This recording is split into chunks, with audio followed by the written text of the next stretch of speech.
నమస్కారం. నేను ఎం Srinivas Sharma, Shri Hanuman temple Sardar Patel road Secunderabad నందు ఎగ్జిక్యూటివ్ ఆఫీసర్గా మరియు శ్రీ ధ్యానాంజనేయ స్వామి దేవాలయం కర్మన్ఘాట్ నందు ఎగ్జిక్యూటివ్ ఆఫీసర్గా పనిచేస్తున్నాను. ముఖ్యంగా Shri Hanuman temple SP road నందు భక్తులకు ఎంతో నమ్మకమైనటువంటి ఈ ఆంజనేయ స్వామి దేవాలయంలో సంవత్సర పండుగలు ప్రత్యేకంగా శ్రీరామనవమి, హనుమత్ జయంతి మరియు ఉగాది వివిధ రకాలైనటువంటి ఉత్సవాలు ఇక్కడ బ్రహ్మాండంగా జరుగుతాయి. భక్తులకు కూడా ఈ ఆంజనేయ స్వామి యొక్క మహిమను వాళ్ళు చాలా నమ్మి వాళ్ళ మొక్కుబడుల కోసం ఇక్కడికి అనేక దూర ప్రాంతాల నుంచి కూడా ఇక్కడికి వస్తుంటారు. ఈ దేవాలయంలో ముఖ్యంగా గత 5 సంవత్సరాల నుంచి నేను పనిచేస్తున్నాను.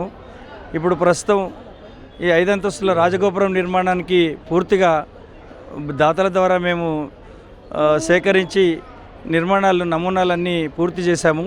ఈ అభివృద్ధి కార్యక్రమాలు త్వరలోనే ప్రారంభిస్తామని తెలియజేస్తూ, మరియు ఈ దేవాలయంలో ఈరోజు అయోధ్యలో జరిగే రాములవారి ప్రాణప్రతిష్ఠ అత్యంత వైభవంగా అక్కడ జరుగుతున్న సందర్భంలో స్వచ్ఛందంగా భక్తులు ఈ దేవాలయంలో వారి యొక్క స్వార్జితంగా వివిధ రకాలైనటువంటి పూజలు, కళ్యాణాలు వారి సంతోష ఉత్సాహాలతో ఇక్కడ జరుపుకోవడం చాలా సంతోషదాయకంగా ఉంది. వారికి రాములవారి మరియు ఆంజనేయ స్వామి ఆశీస్సులు ఎప్పటికీ ఉండాలని కోరుకుంటున్నాం.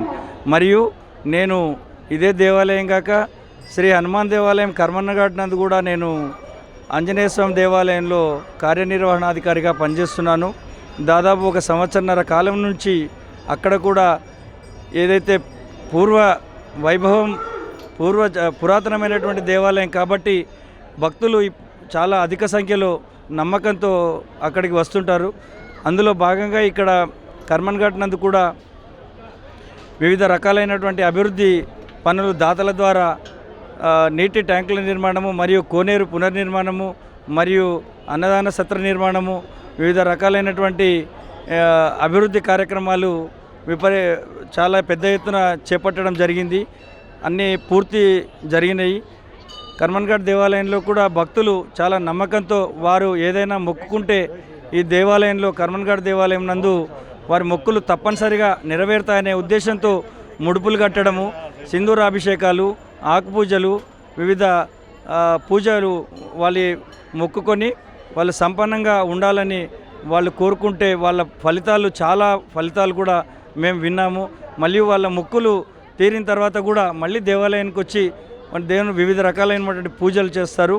కాబట్టి ఇంకోటి ఈరోజు కర్మన్ఘాట్ నందు కూడా ఈ రామమందిరం అయోధ్యలో జరిగే కార్యక్రమం సందర్భంగా ఈరోజు వారు కూడా అక్కడ కర్మన్ఘాట్లో కూడా స్వచ్ఛందంగా వచ్చి వారు దేవాలయాన్ని దాదాపు 30,000 మంది సుమారు అక్కడ దర్శనం చేసుకోవడం జరిగింది. కాబట్టి రాములవారి ఆశీస్సులు మరియు ఆంజనేయ స్వామి వారి ఆశీస్సులు ప్రజలకు ఎల్లప్పుడూ ఉండాలని మేము మనస్ఫూర్తిగా కోరుకుంటున్నాం. తక్షశిల మీడియా ఛానల్ని సబ్స్క్రైబ్ చేయండి, లైక్ చేయండి, షేర్ చేయండి.